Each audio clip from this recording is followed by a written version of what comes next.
Hello everyone, स्वागत है आपका हमारे यूट्यूब चैनल उत्तराखंड वाला पर। अगर आपको वीडियो अच्छी लगे तो वीडियो को लाइक, सब्सक्राइब और कमेंट कर कर ज़रूर इस वीडियो को शेयर करना। तो चलिए, आज इस लेक्चर में हम कवर करने वाले हैं उत्तराखंड राज्य का गठन कैसे हुआ। तो सबसे पहले मैं बात करता हूँ कि 15 अगस्त 1996 की वो ऐतिहासिक डेट थी जब दिल्ली के अंदर लाल किले की प्राचीर से खड़े होकर तत्कालीन जो भारत के प्रधानमंत्री थे एच डी देवगौड़ा, उन्होंने उत्तराखंड राज्य निर्माण की घोषणा कर दी थी। ठीक, इसके बाद क्या होता, 1998 ईस्वी को भारतीय जनता पार्टी की सरकार जो है वो केंद्र में आती है। अटल बिहारी वाजपेयी उस सरकार के प्रधानमंत्री बनते हैं। लेकिन कुछ कारणों से क्या होता है कि ये सरकार 13 महीने ही चल पाती है। लेकिन इस दौरान क्या होता है कि उत्तर प्रदेश जो राज्य सरकार है, आपको बता दो इस समय उत्तर प्रदेश के अंदर भी भारतीय जनता पार्टी की सरकार थी। तो उत्तर प्रदेश की जो राज्य सरकार है वो 26 संशोधनों के बाद इस बिल को जो है 22 दिसंबर 1998 को लोकसभा में पेश करती है। लेकिन क्या होता है कि केंद्र सरकार तभी गिर जाती है, जैसा कि अभी बताया कि 1998 में बीजेपी की सरकार बनी, अटल बिहारी वाजपेयी प्रधानमंत्री थे। लेकिन 13 महीने सरकार चली थी और इस 13 महीने के अंतराल में ही अटल बिहारी वाजपेयी के नेतृत्व में जो केंद्र सरकार थी उसने उत्तर प्रदेश की तत्कालीन सरकार को ये बिल भेजा कि आप उत्तराखंड राज्य को बनाने के लिए एक प्रस्ताव जो है हमें भेजिए, विधानसभा में पास कराइए। उत्तर प्रदेश विधानसभा में 26 संशोधन हुए और उत्तर प्रदेश सरकार ने इस बिल को जो है वो केंद्र सरकार के पास द्वारा भेज दिया। लेकिन क्या होता है कि 22 दिसंबर 1998 को लोकसभा में ये बिल पेश हुआ, उत्तर प्रदेश पुनर्गठन बिल के नाम से। लेकिन सरकार क्या हो गई, केंद्र सरकार वो गिर गई। 13 महीने ही सरकार ये समय चल पाई थी। इसके बाद 1999 में क्या होगा, भारतीय जनता पार्टी जो है वो पुनः सरकार बनाती है केंद्र में और अटल बिहारी वाजपेयी उस समय केंद्र सरकार में प्रधानमंत्री बनते हैं। देखिए, इस समय उत्तर प्रदेश में भी बीजेपी की सरकार थी। लेकिन इस समय जो उत्तर प्रदेश की सीएम थे वो थे रामप्रकाश गुप्ता। मैं आपको बता दूं कि उत्तर प्रदेश विधानसभा में 1997 को बीजेपी की सरकार बनी थी, जो 2002 तक बीजेपी की सरकार रही। तो देखिए, जब 1999 में बीजेपी की सरकार केंद्र में बनी तो पीएम जो बने वो अटल बिहारी वाजपेयी बने। उत्तर प्रदेश में भी बीजेपी की सरकार काम कर रही थी और इस समय बीजेपी सरकार जो बनी थी उसके जो मुखिया थे उत्तर प्रदेश में, जो चीफ मिनिस्टर थे, वो थे रामप्रकाश गुप्ता। इन्होंने उत्तर प्रदेश पुनर्गठन विधेयक विधानसभा में पास करा लिया। अब क्या होता है इसके बाद कि ये जो उत्तर प्रदेश विधानसभा में रामप्रकाश गुप्ता के नेतृत्व में जो एक उत्तर प्रदेश को पुनर्गठित करने का जो बिल था वो विधानसभा में पास हो जाता है। अब ये बिल केंद्र सरकार के पास जाएगा। उस समय केंद्र में अटल बिहारी वाजपेयी की सरकार रहेगी और आपको पता है कि 1997 से लेकर 2002 तक उत्तर प्रदेश के अंदर यूपी बीजेपी की सरकार थी। जबकि 27 जुलाई 2000 को, अगर मैं 2000 की बात करूं तो इससे पहले 1999 में केंद्र में जो बीजेपी की सरकार आई तो अटल बिहारी वाजपेयी के नेतृत्व में 2004 तक रही थी। तो इस टाइम के अंदर अंदर उत्तराखंड राज्य के गठन की महत्वपूर्ण चीजें होंगी और केंद्र में सरकार भारतीय जनता पार्टी की होगी। और अगर गठबंधन की बात करें तो सबसे बड़ा दल बीजेपी होगा, लेकिन राजग के नाम से गठबंधन कहलाता है आज भी बीजेपी का। तो देखिए, 27 जुलाई 2000 की एक ऐतिहासिक डेट है, इंपॉर्टेंट है एग्जाम के लिए। उत्तर प्रदेश पुनर्गठन विधेयक 2000 जो उत्तर प्रदेश सरकार ने पास कर दिया था, तो वो जो बिल था वो उत्तर प्रदेश पुनर्गठन विधेयक 2000 के नाम से लोकसभा में प्रस्तुत हो जाता है। लेकिन तभी क्या होता, एक राज्य बनाने में एक अड़चन पैदा होती है कि जो उस समय उधम सिंह नगर था, आपका उधम सिंह नगर। तो अब मामला ये चला कि उधम सिंह नगर को उत्तर प्रदेश में रहने दिया जाए या जो नया राज्य बनाया जा रहा है उत्तराखंड उसमें शामिल करा जाए। तो 27 जुलाई 2000 को उत्तर प्रदेश पुनर्गठन विधेयक 2000 लोकसभा में प्रस्तुत हुआ। लेकिन लोकसभा में पास कराने से पहले केंद्र सरकार ने कमेटी गठित की। 29 जुलाई 2000 में इस कमेटी ने उत्तराखंड का दौरा किया। इस कमेटी का नाम था आपका जॉर्ज कमेटी और जॉर्ज कमेटी ने उत्तराखंड में पंतनगर का दौरा किया। पंतनगर वर्तमान उधम सिंह नगर में स्थित है, जहां पर देश का एक बड़ा विश्वविद्यालय पंडित गोविंद बल्लभ पंत कृषि विश्वविद्यालय भी स्थित है। अब इस कमेटी ने कहा कि उधम सिंह नगर को जो है प्रस्तावित उत्तराखंड में शामिल करने की सिफारिश करी।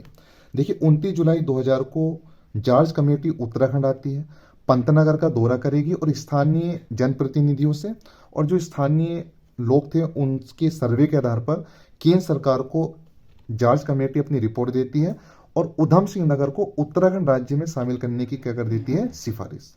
अगर मैं बात करूं जॉर्ज कमेटी की, तो जॉर्ज कमेटी एक सदस्यीय कमेटी थी जिसके अध्यक्ष जॉर्ज फर्नांडीज थे, और जॉर्ज फर्नांडीज उस समय अटल बिहारी वाजपेयी की सरकार में उस समय रक्षा मंत्री के पद पर थे और बीजेपी के उस समय के कद्दावर नेता थे। ठीक, तो ध्यान रखना जॉर्ज कमेटी की सिफारिशों पर ही उधम सिंह नगर जो है वो उत्तराखंड में शामिल किया गया था। तो चलिए इसके आगे की चीज हम देखते हैं। अब जो संसद है उसके अंदर उत्तर प्रदेश पुनर्गठन विधेयक आ जाता है। जैसा कि मैंने अभी आपको बताया था कि 27 जुलाई 2000 को उत्तर प्रदेश पुनर्गठन विधेयक लोकसभा में आया।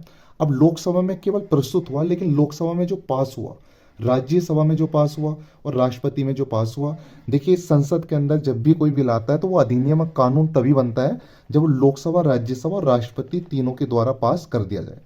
तो सबसे पहले मैं बात करता हूं कि उत्तर प्रदेश पुनर्गठन अधिनियम जो था वो संसद में किन प्रक्रियाओं से गुजरा।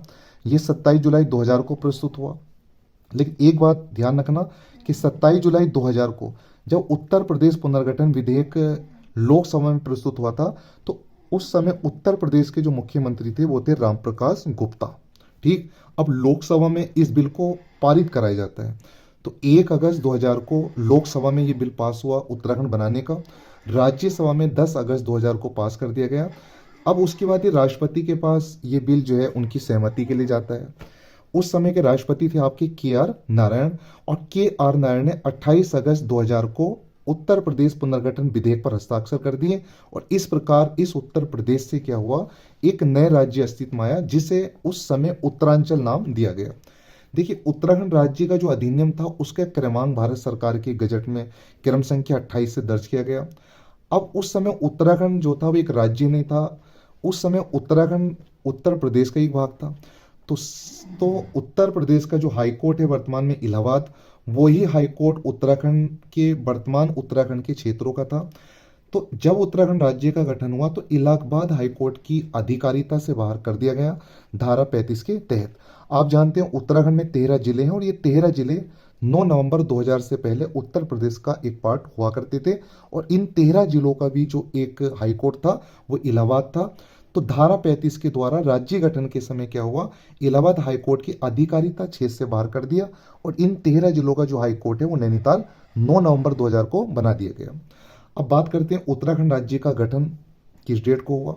राष्ट्रपति के हस्ताक्षर 28 अगस्त 2000 को हो गए, और सभी जो प्रक्रियाएं करनी थी सरकार को वो कर ली गई, और 9 नवंबर 2000 को उत्तराखंड जो है वो देश का 27वां राज्य बना। और ध्यान देने योग्य बात यह है कि 9 नवंबर 2000 को जब उत्तराखंड राज्य का गठन हुआ तो ये उत्तरांचल नाम से गठित हुआ था, और ये उत्तर प्रदेश से अलग होकर एक नया राज्य बना। और ध्यान रखना, कभी बहुत अच्छा सवाल एग्जामिनर पूछ सकता कि उत्तराखंड उत्तर प्रदेश से जो अलग हुआ था तो ये किस क्षेत्र को अलग किया गया था, कौन सी दिशा के क्षेत्र को अलग किया गया था। तो ध्यान रखना उत्तर प्रदेश के उत्तर पश्चिम में जो 13 जिले हैं जो वर्तमान उत्तराखंड है उनको मिलाकर उत्तरांचल नाम से राज्य का गठन किया गया।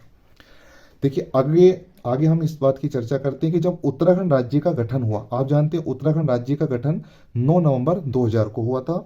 तो इस समय देश के प्रधानमंत्री कौन थे, इस समय देश के राष्ट्रपति कौन थे, और इस समय उत्तर प्रदेश के मुख्यमंत्री कौन थे, और इस समय उत्तर प्रदेश के राज्यपाल कौन थे। तो ध्यान रखना इस समय जो प्रधानमंत्री थे अटल बिहारी वाजपेयी थे।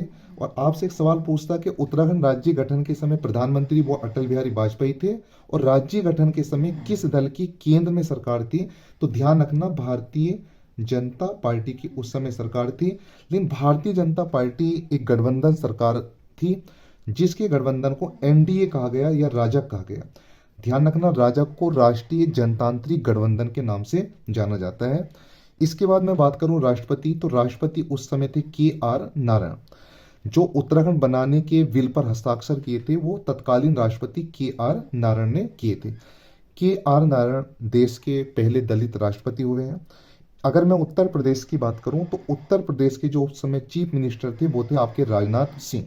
राजनाथ सिंह भारतीय जनता पार्टी के एक वरिष्ठ नेता है, और वर्तमान में अगर मैं 2024 की मैं बात कर रहा हूँ तो ये भारत सरकार के वर्तमान में रक्षा मंत्री हैं, और इससे पहले सरकार में 2014 से 2019 की सरकार में भारत के गृह मंत्री के रूप में भी कार्य कर चुके हैं। लेकिन राज्य गठन के समय ये उत्तर प्रदेश के सीएम जो थे वो राजनाथ सिंह थे, जो लखनऊ लोकसभा के वर्तमान में सांसद भी हैं। देखिए, अगर मैं राज्यपाल की बात करता हूँ कि जब राज्य का गठन हुआ तो राज्यपाल जो थे उस समय कौन थे, वो थे आपके भानु प्रताप सिंह। कुछ महत्वपूर्ण बातें मैं आपको अलग से बता देता हूँ। देखिए, उत्तराखंड राज्य का जो गठन हुआ वो ध्यान रखना दो मंडलों को मिलाकर हुआ, दो कमिश्नरी को मिलाकर हुआ। उसमें एक कमिश्नरी का नाम था आपका कुमाऊं कमिश्नरी, और एक का नाम है आपका गढ़वाल कमिश्नरी। ठीक, अगर मैं कुमाऊं कमिश्नरी की बात करूं तो कुमाऊं कमिश्नरी के अंदर 6 आपके जनपद होंगे, और अगर मैं बात करूं गढ़वाल की तो गढ़वाल के अंदर आपके 7 जनपद होंगे। तो जब राज्य का गठन हुआ तो उत्तराखंड में 2 कमिश्नरी थी, और आज भी उत्तराखंड में 2 ही कमिश्नरी हैं। कुमाऊं के अंदर तब भी 6 जिले थे और आज भी 6 जिले हैं, और गढ़वाल के अंदर राज्य गठन के समय भी 7 जिले थे और आज भी 7 जिले हैं। उत्तराखंड राज्य के गठन के समय उत्तराखंड में विधानसभा की कुल जो सीट थी वो 22 थी, और जबकि राज्य गठन के समय विधान परिषद की सीटों की संख्या 8 थी। देखिए, विधान परिषद की संख्या 9 थी, लेकिन जब राज्य का गठन हुआ तो उस समय ध्यान रखना 9 नवंबर 2000 वाले दिन विधान परिषद के सदस्यों की संख्या आप 8 ही बताओगे, और विधानसभा सदस्यों की संख्या आप 22 बताओगे। देखिए, 9 सदस्य कैसे थे? 9 सदस्य जब थे जब उत्तराखंड राज्य का बिल जो था बनाने का, वो संसद के अंदर आया था 27 जुलाई 2000 को। तो उम्मीद है उत्तराखंड राज्य के गठन के बारे में कुछ महत्वपूर्ण पॉइंट आपको जरूर समझ में आए होंगे। इस वीडियो को ज़्यादा से ज़्यादा शेयर करें, लाइक और कमेंट कर इस वीडियो के बारे में जरूर बताएं।